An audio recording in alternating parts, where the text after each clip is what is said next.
Hey everyone, and welcome back to Butchie Boom. Listen, I got a cautionary tale for you guys.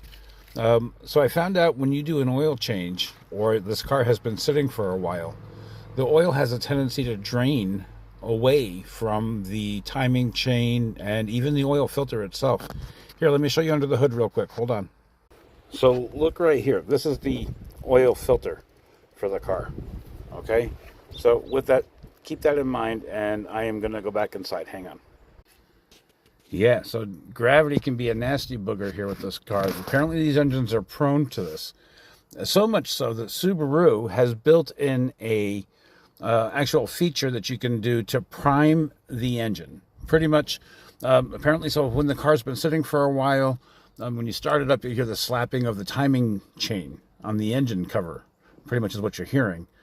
That's because it's not lubricated. It's not really, I don't think that's really happening, but that oil pushes away from it, keeps that all nice and moist and lubricated. That's a big problem. And then, of course, the oil filter being on top of the engine, it all drains downward into the pan. We can't have that. We got to have it built up. So Subaru built this in. Some of you guys probably know it. This is news to me. So I'm going to teach you how to prime this engine. All right. So, accelerator. All the way to the floor. Press the start engine button one time. Hit the brake pedal. And press the start again. Now we're going to commence to doing a whole series of cranking. And normally you'd turn the oil pressure light would be right there. I think we missed it. You would, when that oil pressure light goes off, there it is. That's when you know the engine is primed. Okay? So to stop it, all you do is press this button right here one more time, and that takes care of it and puts it back in the regular mode. Then you just start it, press the foot on the brake.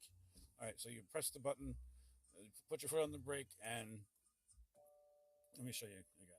So turn it on, accessory, put your foot on the brake all the way down. It'll go green, and it'll start. So, by the way, you can see my miles are picking up a little bit. Anyway, thank you guys so much for watching. Don't forget to subscribe. There's another video out, episode 1 I'm calling it, and we're going to be putting these out as quickly as I possibly can. I'm really busy, but I will promise you that we will get this out within the next couple of weeks. Another video is coming out on the steering wheel functions, and overall impressions. We're going to test it all out. This is going to be a very long-term series, folks. You're going to come with me